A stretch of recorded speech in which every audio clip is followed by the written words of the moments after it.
All right, we are sitting at 11 a.m., so we will get started. Thank you all so much for being here today. This is the Resilience Through Connection Echo series. This Echo is sponsored by North Dakota's Suicide Prevention Program and funded through the Department of Health and Human Services Behavioral Health Division.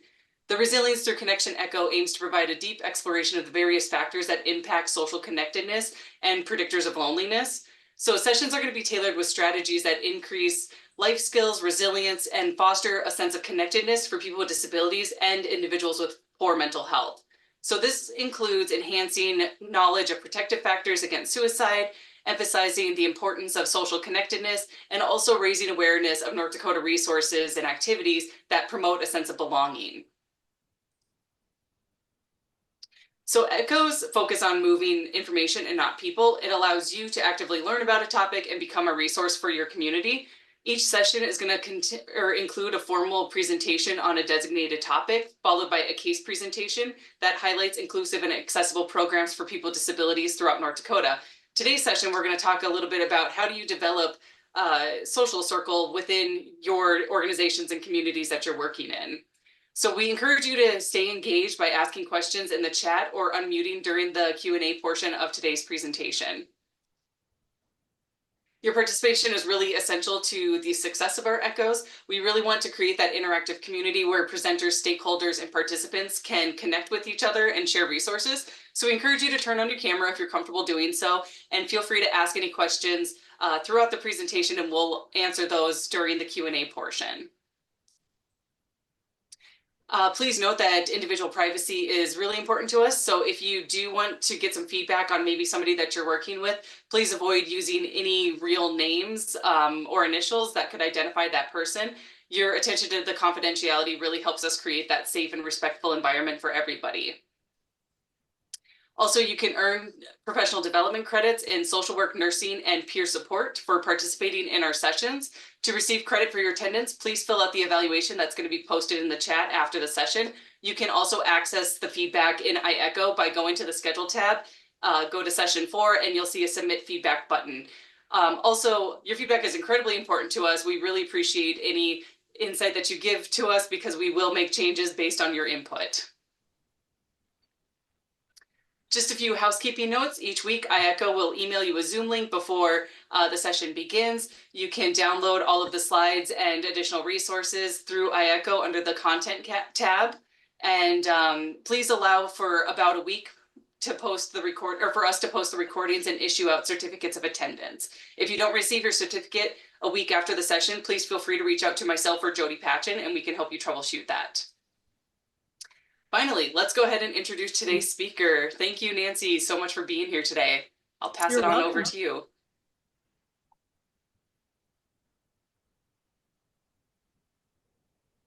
Oh, okay. Are we ready, Krista? Yep, we are ready. Okay. Well, hello, everyone. My name is Nancy Gordon. I'm the social work program director at Minot State University.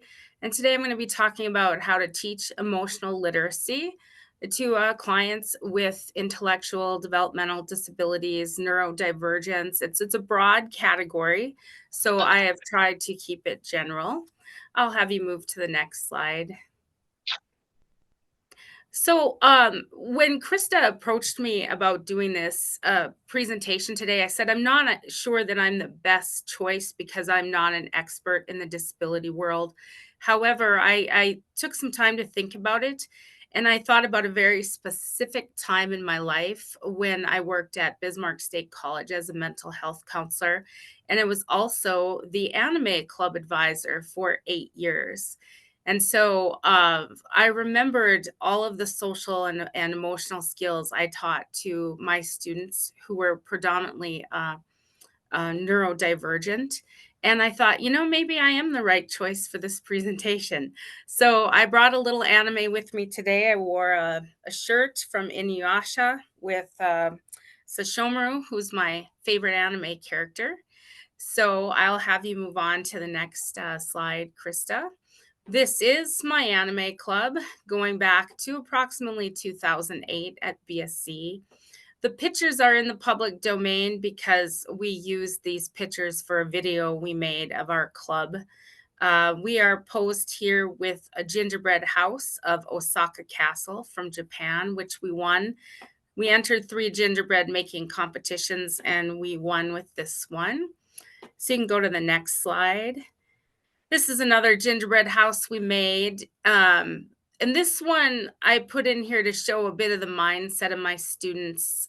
They couldn't just do something that was Christmas. So they said, we're going to have a dojo, a ninja training dojo, being attacked by an abominable snowman and saved by Santa.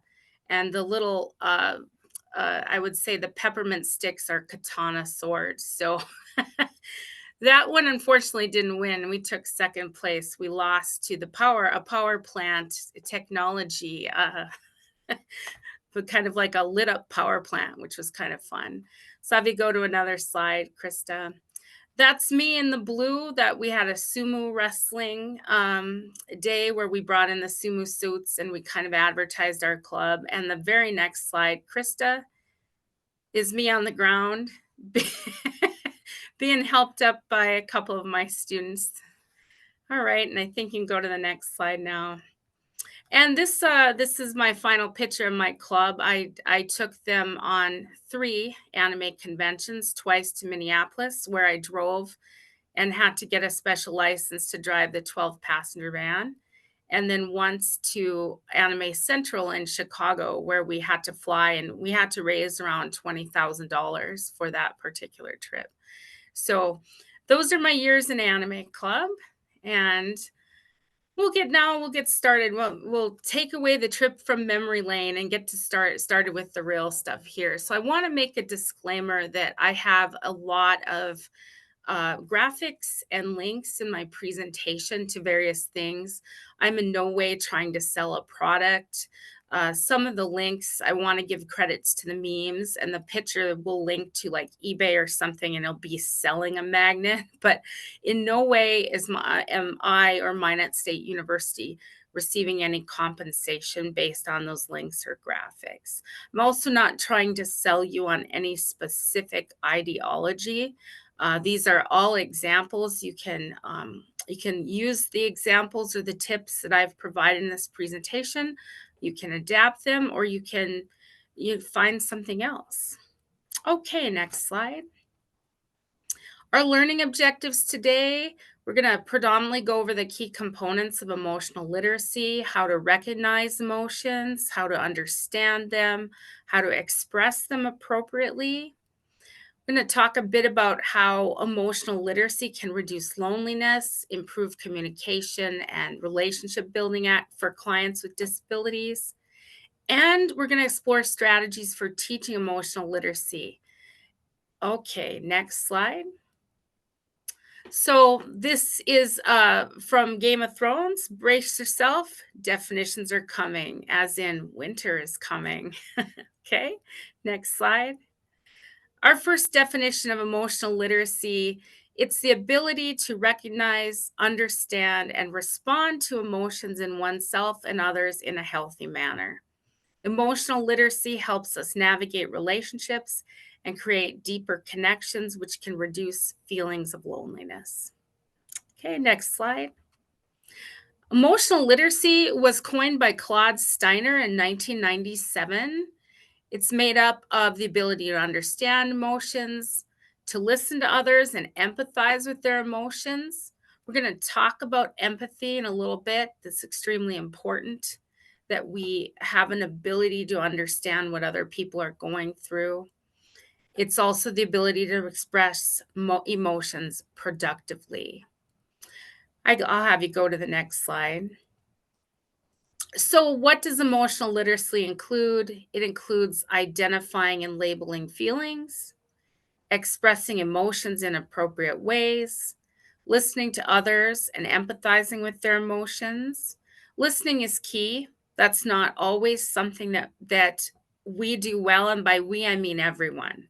You don't have to have a disability to not listen to people. I mean, most people have a problem with listening versus talking. Also, responding to feelings in a healthy way and noticing how your body is responding to your emotions. Okay, next slide. So when I first jumped into this topic, I wasn't as familiar with the term emotional literacy, and I have known this topic as emotional intelligence. So this concept of emotional intelligence precedes emotional literacy. So, the emotional intelligence definition is the ability to understand and manage your own emotions, as well as understand and relate to the emotions of others. And so, emotional intelligence is quantified in a way, and it's called emotional quotient. This term first appeared in 1964 and gained popularity in the 1995 best-selling book Emotional Intelligence by psychologist Daniel Goldman. And I would recommend this book if you need more basic instruction on emotional intelligence. I also included a, a hard copy of the Quick Emotional Intelligence Self Assessment by Paul Mohapel. And it is a paper pencil, very simple type of I don't know what you want to say, assessment that you can use to find out what your own emotional quotient is or to help a client assess where they are on emotional quotient. Now, I will say the language may be beyond some clients' comprehension, so you may have to read it to them or you may have to just look at bits and pieces of it and ask questions. You don't necessarily have to work through the whole assessment. I also included a link to another emotional intelligence test on the Psychology Today website that might be a bit more user friendly for clients that have cell phones and want to just do something on their own. That one would also be perfectly appropriate. Okay, we can move on. This is a nice graphic of what emotional intelligence is. Emotional intelligence a bit different than emotional literacy. It includes motivation, self-regulation, empathy, social skills, and self-awareness. I personally feel like if you need to research a specific topic related to emotional literacy, using the keywords emotional intelligence might get you a better result in the web. In the world of Google, 86,000 hits is not easy to work through. So the more you can define your search engine, the better. Okay, next slide. Assessment is 100% required when making a determination as if someone needs help with emotional literacy. So, in my field, social work, we 100% believe in self determination. And so, the reason I bring us up assessment is how do we know someone needs help with this? We can make an assumption, but we don't necessarily know unless we have some input from the client, possibly input from a family member, a friend, or a doctor, or a mental health professional. So we want to know what is the extent of the problem. Is there a diagnosis that requires medical intervention or a specialist that has been involved?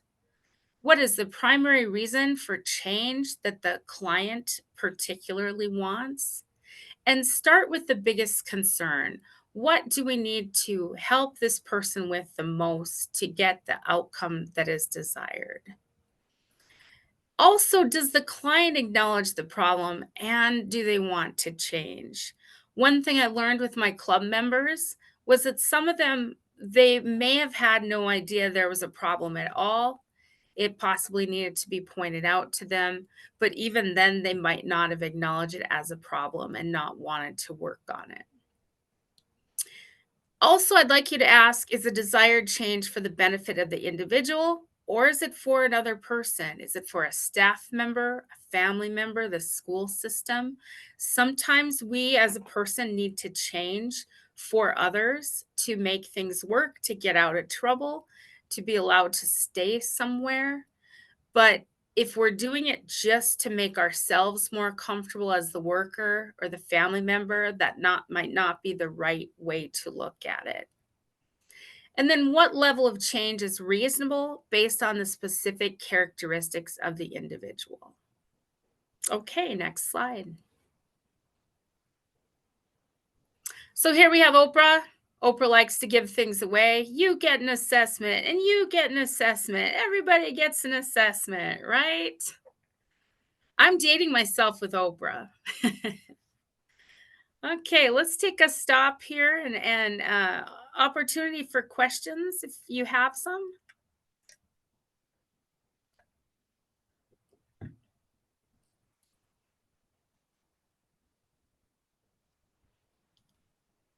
I am not seeing anything in the chat, so we can probably move on. Please feel free to put your questions in if something pops in your mind as we continue on. Sure. Okay, well, moving on, then we're going to go to one of the learning objectives, which is recognizing emotions. I'm a big science fiction fan. You can kind of see from my office in the background how much different sci-fi I like and watch and enjoy. And of course, Mr. Spock is the ultimate example of an emotionless person.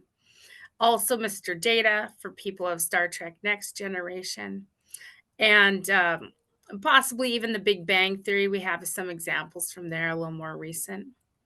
Okay, you can move on, Krista. There are 6 core considered universal emotions that we typically look at when we want to start helping people with emotions. And those are happiness, sadness, anger, fear, surprise, and disgust. And across all cultures, humans understand these 6 core emotions. And some will say that they are innate. There is an innate understanding of them, that this comes from our genes, from basically like collective genetic memory. Some theorists will argue that there are 7, and contempt is number 7. And there was a theorist named Robert Plutchik in 1980 who created a wheel of emotions, and that is on the next slide. The wheel is a bit overwhelming. So when I say keep it simple, we don't want to start with the wheel. But the wheel takes basic emotions like happiness and changes the words around to give even more definitions and constructs of them. Okay, next slide. But when you're working with clients, we want you to keep it simple. Use plain language, as basic as possible. Start with basic emotional awareness tools and exercises, and then explore higher level emotional constructs as needed when the opportunity presents, possibly teachable moments. I'll use the construct of jealousy, for example. Jealousy is a difficult emotion to understand when it hits you, but it's not easy to define. You have to maybe have some sort of example. It might have started when you were a child and you were jealous of a sibling's toy, or you were jealous of a neighbor who had a pet and you couldn't have a pet. Things like that, things that you learned over time. There is a handout that is basic emotions, and it is from Emotion Literacy and Exploration Tools. I found this to be a good tool to use. And another handout that is an emotional awareness log that comes from Positive Psychology. And the emotional awareness log is a good way for clients to keep track of what's going on in their day-to-day life. As soon as we notice it in the mind, we should write it down and then explore it later when we can sit down with a person we're working with and talk through it. Okay, next slide. This is a specific real world example that I got on loan from Katie, who is a friend of mine's daughter who has Down syndrome. I reached out to Katie's mom and I said, can you provide me with some examples of how Katie learns emotions? So this picture is one, and the next slide is How do we make a friend? And that would be Katie's drawing. I did have Katie's permission to use this information, and I made sure to tell her mom, please tell Katie no, let Katie know she's helping people today. So this is about as simple as it could get, possibly with some specific clients. Next slide. Here are some more strategies for recognizing emotions and way that you can teach emotions to clients. And what I'm going to do is I'm going to go through this slide and then we have specific examples. So facial expression, teaching facial expressions is now predominantly done through emoji posters, and you can find almost any facial picture, either animated or real life people on the internet. So just do an internet image search for emoji posters. We also have mood meters that are used predominantly with children. Teaching children emotional management skills is an area of research that you can look to find products to use. The mood meter is one of them, and feelings and emotion cards are another. There's also a way to teach people through nonverbal signals, and we refer to them as display rules. So, display rules is really a good internet search term to find information that you like. Some people have a real hard time recognizing what nonverbals mean. So, for example, one of the young people I've worked with in the past did not know how to shake hands. He had a real hard time letting go of handshakes and didn't understand how that could be offensive or difficult for other people to deal with. So we taught that particular individual how to actually shake a hand appropriately. Also, modeling various poses, like when someone is standing like this, what does that mean? Defensive versus relaxed, open versus closed, those types of things. You can actually do those real world modeling with a client during teachable moments. Also, discussing verbal expression and tone of voice. This is a little bit harder, and you may need to borrow some sounds and tones from the internet. You can go to YouTube and usually find what does and I know this sounds simple, but what does a laugh sound like?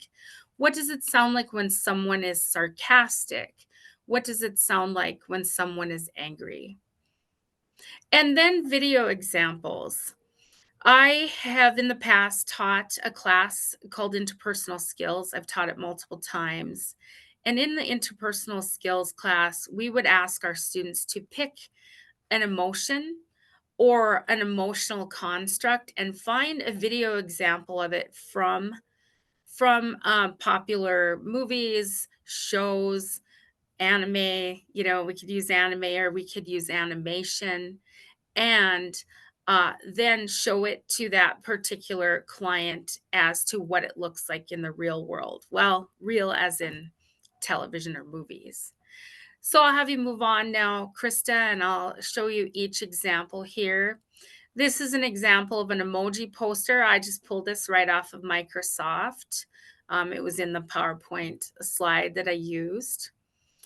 And so typically emoji posters, you can find almost any type that you'd like. Okay, next slide. This is a picture of a mood meter.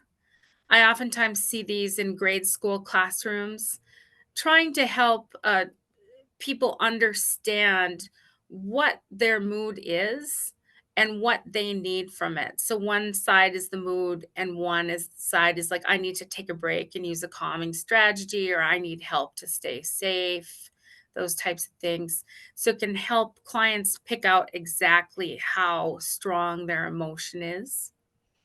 All right, next slide. Feelings, this is a specific brand. Again, I'm not advocating that you purchase any specific brand, but these task cards and posters were recommended to me by a speech pathologist. Actually, the speech pathologist that works with Katie sent this over as an example. Next slide. This is an excellent diagram of recognizing nonverbals. So it goes into discussing body language, facial expressions, tone of voice, and gestures. This first, this pink circle here talks about social distance, which is something that I have found clients in the past with neurodivergence strongly struggle with how close they should be with someone. So it really goes into social distance and then more close, personal, what would be considered significant other type distance. Okay, we can move to the next slide. This is an excellent website I found. It's called Badger Speechy, and there's a reference to it in the slideshow presentation, so you can find it. And it's a good website that talks to you about how to practice and use different tones of voice.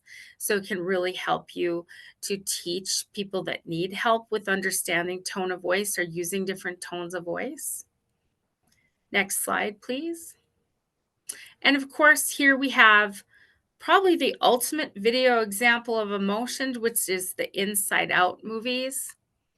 And I have found that people that attend conventions, Comic Con, anime conventions, Dragon Con, things like that, they like to cosplay as the various emotions from Inside Out.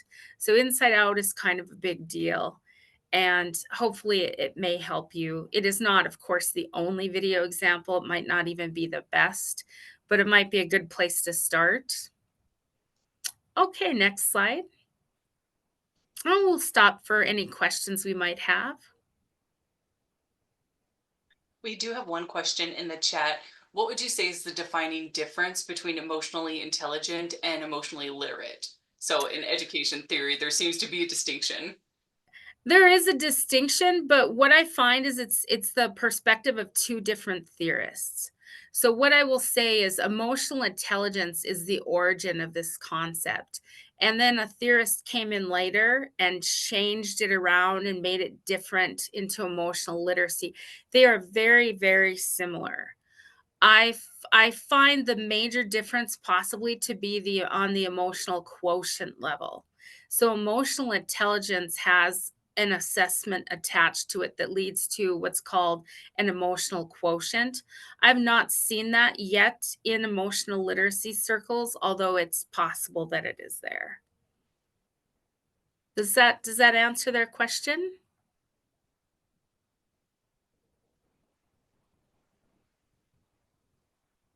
I believe so. And then what can cause emotions being underdeveloped? Sure. So that is an excellent question. Everybody is on, I would say, a spectrum as to their ability to understand emotions. There is a concept that it is born within us, that it is innate, but it can be learned. And I would say that this strongly ties to diagnosis. If you are diagnosed with, I would say, high functioning autism, you may struggle with emotions just based on your diagnosis. It doesn't mean that it can't be learned. I firmly believe that emotions can be learned, but there are definitely people that have stronger ability than others. Some may say that it is their ability to empathize is because they went through trauma at one point in their life as well, and that they have learned to be more empathetic based on their own personal trauma. But it is definitely specific to diagnostic category. I mean, so I'll give you an example. My sister was born with multiple disabilities, a microcephaly, things like that. She had no ability to communicate. We can't expect people to learn higher level constructs if they have no ability. So everybody is on a different cognitive spectrum based on their ability.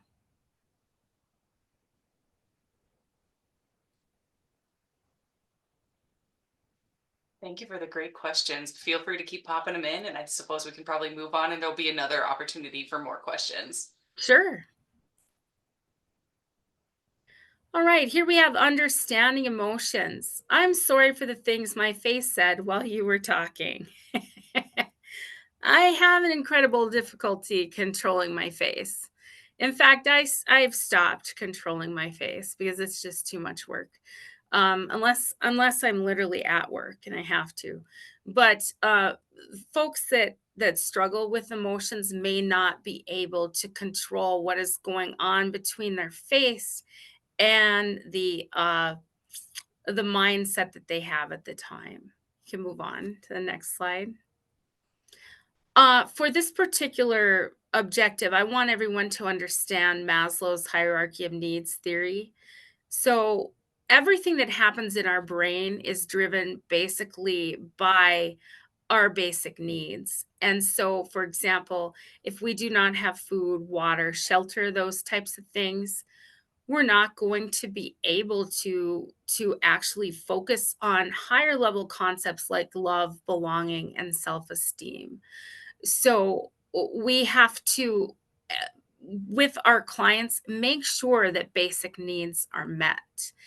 And some of those basic needs also do rely on love, belonging, friendship, family, sense of connection, those types of things.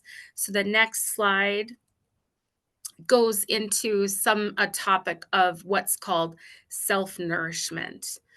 And this comes from a book called the Anger Control Workbook. I've done significant work with anger management and predominantly in prison populations. So that is another role I've had in my past. But the concept of self nourishment is designed to assess what the client is missing from the hierarchy of needs and create a plan to move forward with meeting those basic needs. So, this particular checklist was not designed for intellectual disabilities, but it can be adapted. There's also an exercise called What's Underneath the Anger and Strategies to Cope with Painful Feelings from the Anger Control Workbook.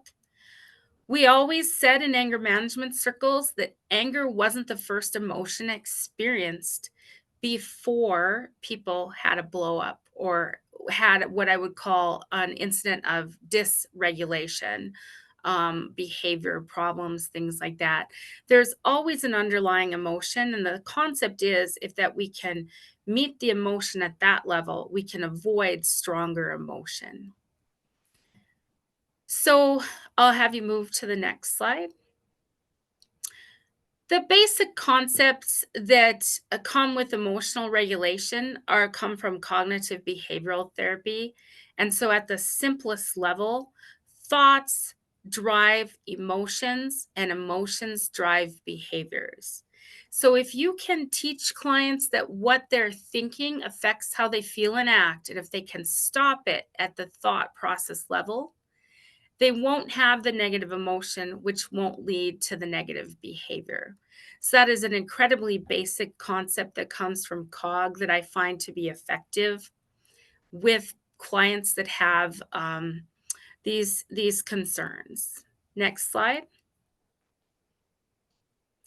So I have included, and Kristen and I talked about this before we start. The handout looks wonky. It's unfortunately a homemade handout, and it's been copied many times, so it's a little off kilter on the sheet. But what I've provided to you is an example of a thinking report that you can do with clients. It's called a problem log. It's a cognitive behavioral therapy exercise designed to help clients journal about life situations that could have gone better. So, say someone had an argument with someone over a specific issue. The thinking reports help you run step 1 to step 10 on how the problem was handled. And it really goes into describing your feelings before and during the event. What did you want to have happen? What was the outcome? How would you do things different in the future? So you take a previous event and you work through it, and then just help people decide what to do better the next time. So you can go forward, Krista. I want to talk briefly about dialectics. Dialectical behavior therapy utilizes acronyms to help us understand what is going on within us and self regulate emotions in appropriate ways. So, there's one dialectic that I feel works for absolutely everyone, and that is HALT. And HALT stands for hungry, angry, lonely, or tired. So if you're hungry, we need to eat. You know, that concept of hangry is really truthfully weird. It's truthfully real and weird. I don't know why I'm so emotionally dysregulated right now, but here is something I'm going to eat and it's just going to help right away. Um, other things there, a few other things to help if you identify the feeling that you're lonely. Encourage people to call a friend, join a group activity, make plans to possibly go out. Tired, take a nap. So, HALT is just a really good way of directing people to an acronym that can help figure out what's going on within them. Next slide. Now, DBT is not always recommended for intellectual disabilities. It was a therapeutic technique created for borderline personality disorder. So, caution should be taken when applying it to specific individuals. But there is a significant amount of research that shows that there are some concepts from DBT that really, really help with the intellectual disability realm, and that would be distress tolerance, how to tolerate painful emotions and not act in self destructive ways, and interpersonal effectiveness, how to ask for what you want and learn to say no while maintaining positive relationships with others. I know that in disability circles, sometimes learning how to say no is difficult. There is a sense sometimes that, and this may not be true with everyone, but sometimes folks that have disability are more people pleasers. So, teaching them some basic assertiveness and how to say no, you can use DBT to do that. So, I did include an article that is specific to DBT and intellectual disabilities. With the presentation, I gave you the hard copy of the article, and the link is in the references. Okay, next slide. Another break for questions.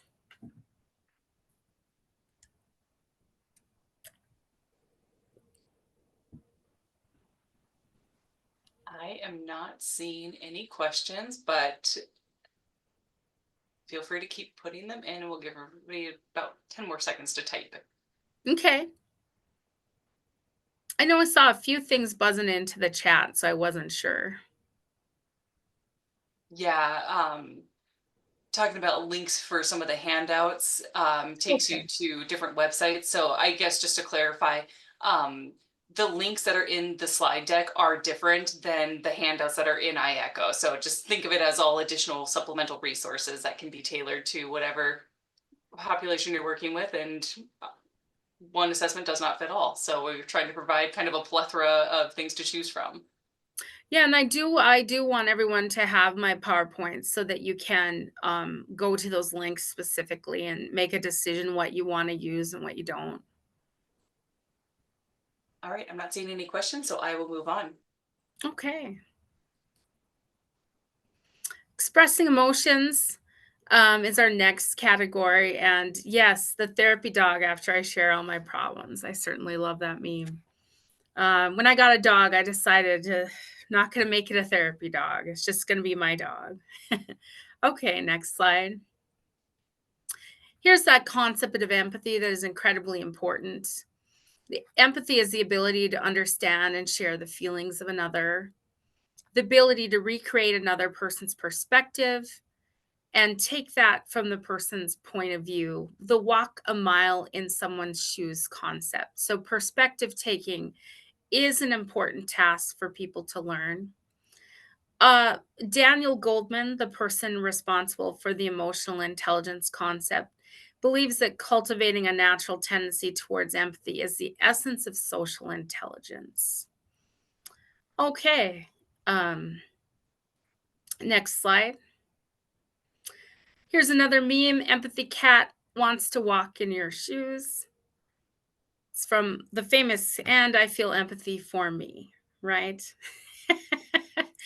And actually this meme is not such the biggest joke. that it seems. I've met many, many people who really struggle with moving away from, I guess I would say, that self centered, needs based mentality. And that does cause them problems in relationships. And that has nothing really truthfully to do with disability or neurodivergence. We just know some people that are very self centered and have a hard time feeling empathy. So it may need to be pointed out to them and they may need to be specifically taught. Okay, next slide. Some strategies on how to learn empathy. So, teaching people how to provide comfort when someone is in distress, share things, talking about perspective taking, listen to what they say and allow them to tell their story, show genuine interest in them, avoid judgment, and practice kindness. Those are some good strategies. And next slide. Recognize the difference between feeling, talking, and acting. Just because you feel a certain way does not mean you should always talk about it. This is a concept that sometimes people need to learn. Talking about a feeling does not mean you must also act on it. And there's a significant body of research that shows people who act on their feelings or talk about them too much actually feel worse than those who do not. So there's this concept that the more we talk about something, the better it gets, which truthfully research shows sometimes that we just start feeling worse and worse and worse. So it might be better to redirect to a task or an activity that makes someone happy versus constantly ruminating on the thoughts. So, considering when and where to express feelings is also important. Right away is not always the best idea. Take some time to process, think about it, sit on it a while. Ask if the message recipient is ready before you act. For example, saying big emotional expressions like I love you or I hate you for on the other side of things. Telling people exactly how you feel in the moment is not always a good idea. Explaining why we need to wait for the right time and prepare others for those messages is important. And then ask whether you will be physically safe if you express your feelings. And that's an important thing to teach people too, that they need to be in a safe environment when they're expressing feelings. Try to avoid having conversations in cars where, a strong emotion could take your eyes away from the road or you could get hurt.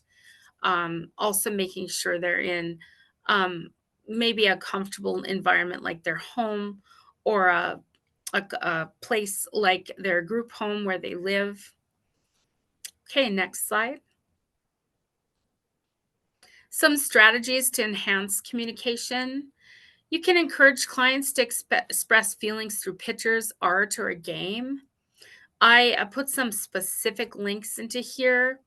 There was a link, this person, her name rosereif.com. She uses the game Candyland to help. And so this particular link will walk you through the entire exercise. There's also blogs or internet support groups specific to various needs. So, for example, Wrong Planet, it's a web community for individuals with neurological differences. And it goes into, has multiple different chat rooms about lots of stuff, relationships, self-esteem, dating, friendships, things like that. And then the last example is creating a user guide. And I have a handout with two different ways of creating a user guide. And this typically comes from the business or the human resources world, but it can be tailored to specific individuals. You can create a PowerPoint about yourself that'll explain your interests, and you can give that PowerPoint to people if they're having trouble understanding you. Okay, next slide. Oh, here we're at a question break. I know we had some pop through. Yeah, as someone who isn't trained or qualified to go over DBT or CBT, what are some ways to be more casual about those skills or ways to stay away from all the therapy speech of it? Right. So the concepts that have been introduced are when you take a concept from a therapeutic modality, anyone can use that one concept, like HALT. HALT is a way of teaching people. You're not using a counseling modality when you do that. COG, the basic theory behind COG is the same: thoughts drive emotions, drive behavior. So you're not necessarily providing the entire counseling modality. There are trainings you can take in DBT and CBT that give you the basics that you to take those trainings, you're not being saying that you are going to be a counselor in COG or DBT. You're just using basic concepts that can be applied to the agency you work with or the client you work with. COG is evidence-based practice. DBT is possibly evidence-based practice for certain types of concern areas. But the way that it is presented in that handout, especially, is designed for lay people to use. And we have another question. At what age would you say someone starts to feel empathy? Oh my goodness. So, research shows that empathy can be found in babies. Babies empathize with each other. I don't know the specific theorists that postulated this, but there is research that shows when one baby is crying, another baby will start crying. Or when one toddler is upset, another toddler will come in and try to help with whatever little toddler skills they have. So, for truthfully to answer that question, it can go back to infancy.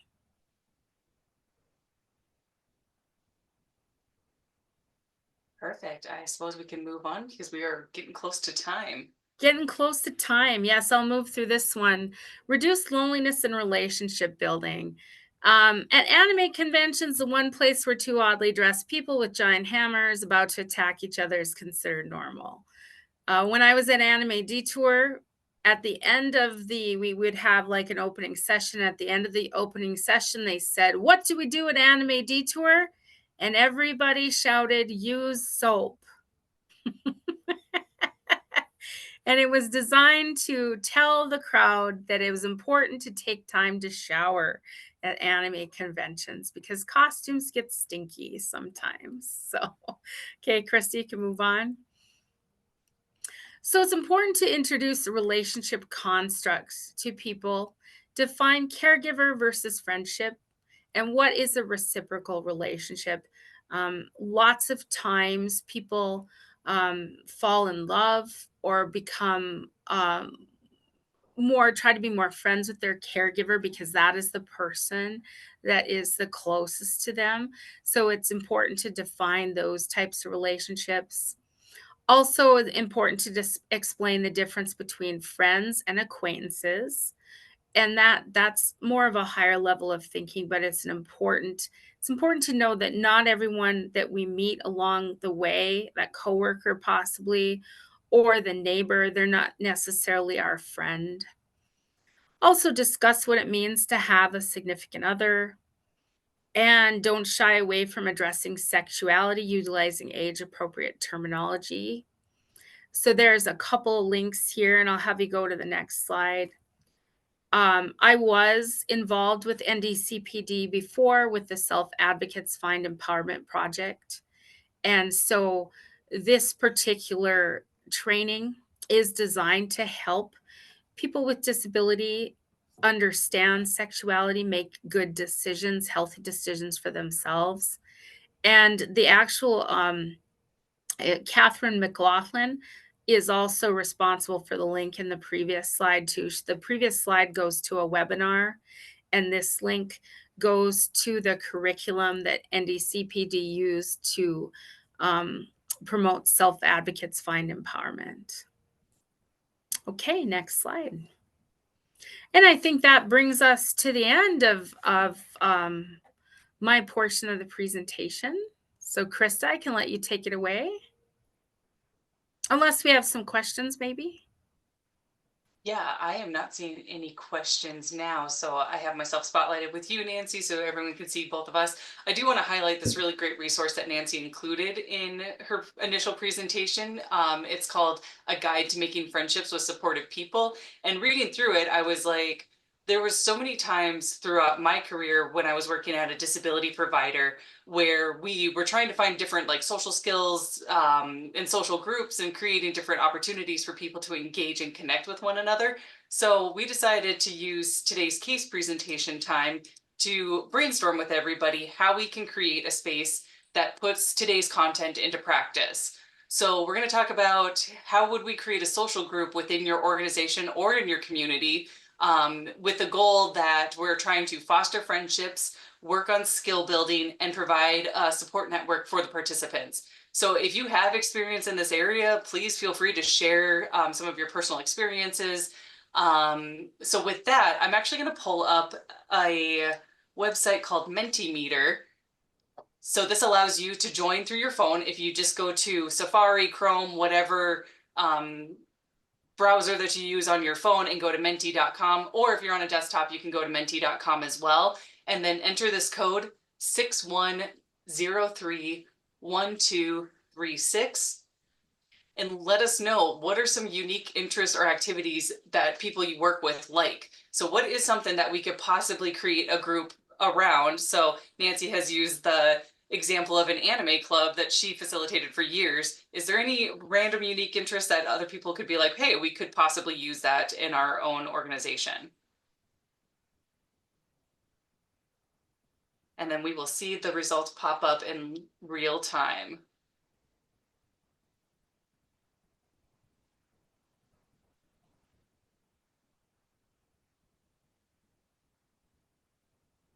Oh, sourdough.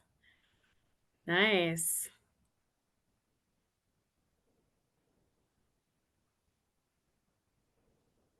Baseball crafts, that's fun.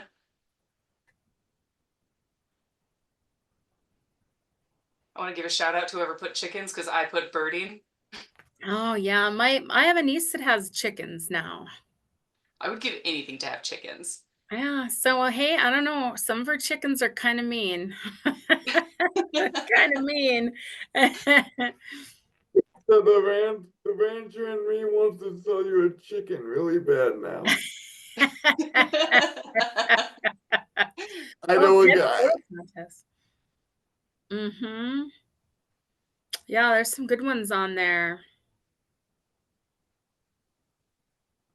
And feel free to keep putting in some of these ideas. The hope is that we can take a screenshot of this and add it to the PowerPoint so that you can refer to it later if you're like, oh, hot tub, that's hilarious. I have a hot tub and I had to join some Facebook groups on how to maintain it. I don't know if I would consider joining a social club all around maintaining my hot tub, but I definitely had to go to the online spaces for it. Reality TV shows, that's kind of another one too that I would never think of, but there is so much juicy content that you could be talking about, and I think I would thoroughly enjoy meeting with people to talk about what was that week's episode like. I wonder if that would cut down on the office drama if instead of gossiping about your coworkers, you could gossip about that juicy reality show that everybody watched the night before.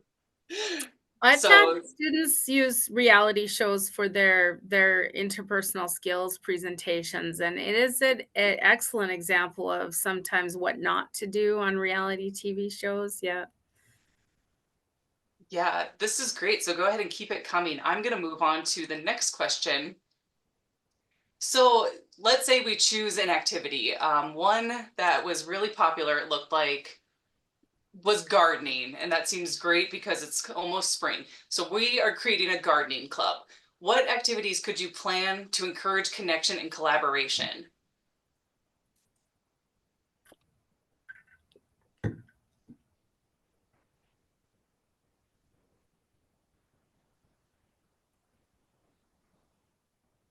And this is kind of a loaded one. Perennial exchange. Ooh, I Oh, like yeah. that. Mhm. Tool sharing. Interesting. Visits to a nursery. I like that.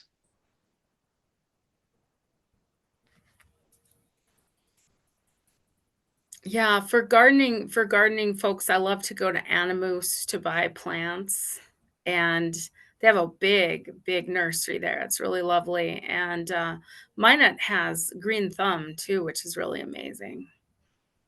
Actually, this is kind of just a random resource that I was looking into last year. NDSU's Extension Center has some really great webinars on getting started with gardening. So last year, I was hoping to create a pollinators garden. So I watched a webinar about how you can actually get a certified pollinators garden in your yard. And here's just the things that you need to do. And so I got halfway through it. It kind of turned more into a birding hobby than a Ah, gardening there. hobby. Yeah, you went to your natural love there. Building a fairy garden, and then you could even grow that of like, now we're going to focus more on crafts. Like we'll start planting our plants from seeds, and now we're going to start decorating our gardens with like little gnomes that we can go and paint. This is so cute. Mhm. Oh, thank you, Christine. Christine found the um, gardening and horticulture webinar, so feel free to check that out if you are interested in gardening. I will go ahead and move on to the next slide. So how can you encourage leadership and ownership from participants? So speaking more broadly, not just within a gardening club, how do you encourage that leadership and ownership from the participants that are in your group?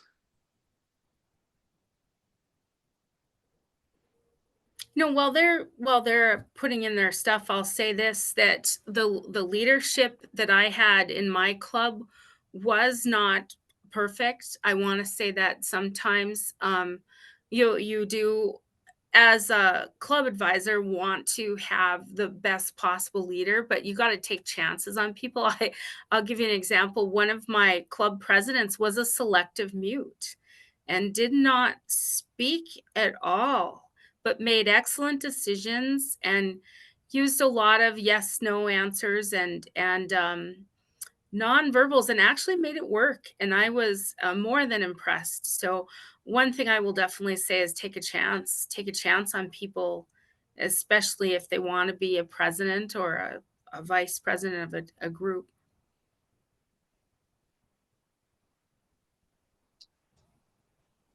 And I know that this is one of those things that's definitely easier said than done.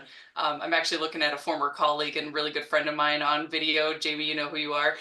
We ran our own self-advocacy group, and it was very interesting. Like, how do we keep people engaged? Plain language was a big one. So making sure that everything is in plain language where it's understandable. We also use the Noun Project. It has tons of free icons, pretty much an icon for anything you could possibly think of. So for people who had trouble reading, we tried to make it so that there was images that went along with everything that we were producing and sharing with our participants. So I can, Christine, can you throw in the nounproject.com in there? Oh, awards. That's kind of a cute way to keep people engaged. It kind of gamifies it a little bit and, makes it so that people are wanting to come back for more so that they could possibly, you know, be oh my gosh, celebrated or recognized for their participation. That's cute. I like that. Electing people. That's great. All right, this is wonderful. So I have one last question that is not on Mentimeter. Does anybody have experience with this and want to share their experience or lessons learned? Please feel free to put it into the chat because I just realized what time it is. So I just want to kind Mhm. of go ahead and share. Oh, Yeah, I do. If we have time, it would be nice to see someone. Oh, dreaming about spring. Get your garden started. Yeah. we did have a good question. How do you go about making groups? Well, it definitely starts with one person and their passion. That's usually how it starts. The person that has the passion needs to be tapped into. They typically will say, I want a group about this. And you say, well, let's get going. And how do we do that? Let's start by putting out maybe a call for other people that are interested. And then, of course, it's just like scheduling a meeting. How are you going to, where are you going to have it? Is it going to be virtual, digital? Is it going to be in person? that's kind of how we start. But yeah, it definitely starts with the person that has a passion to finding other people.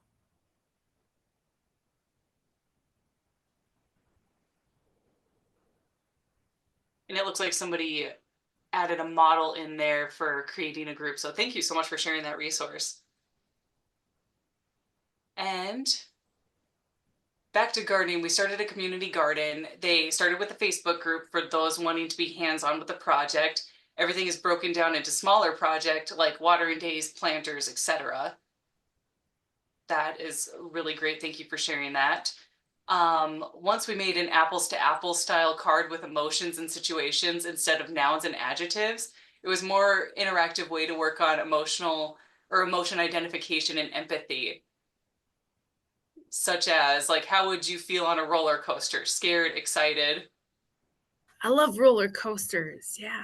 And it's kind of funny, like that situation, there's probably multiple emotions. Like you're excited and then you stand in line, then you're nervous, and then you're like, I want to back out, but then you get on and then you're ecstatic because you did it. Yes, yes. You feel a sense of accomplishment too once you've gone through the roller coaster. I just did parasailing and it was terrifying and Oh exciting, my. and I'm glad I did it. But I was nervous. All right, everybody, thank you so much. Just so you know, okay, there's one more that I really want to share. I work at a nonprofit for vulnerable adults that are retired. We have formed I don't know how to say that. They formed a club and partnered with the Kiwanis International Organization and have meetings twice a month. So meeting with the Kiwanis for award ceremonies twice a year. They also elect officers and do service projects a few times a year. That's great. Thank you all so much for sharing. All of the resources are included in here, so please check this out as you get time.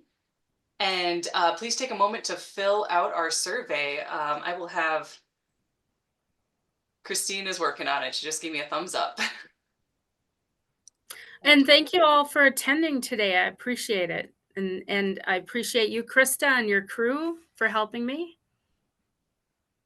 Yeah, thank you all so much for being here. And thank you, Nancy. I appreciate how many resources you included. Just a heads up, I'm not going to be creating an additional resource guide for this week because Nancy provided us with so much amazing content. So thank you for the time, intention, and care that you put into your presentation. I really, really appreciate it. You are welcome. Happy to help. All right. So yes, please take a moment to fill out our evaluation. It will be coming into the chat. I'm seeing so many thank yous, and thank you, everybody. We appreciate it. We hope that we'll see you next week. We will be featuring Elizabeth Johnson, and she's going to be talking about building grief literacy, some of those skills for supporting loss, because that is a very big issue in the disability field, and everybody has experienced grief at one point or another. So we're excited for that series or that session.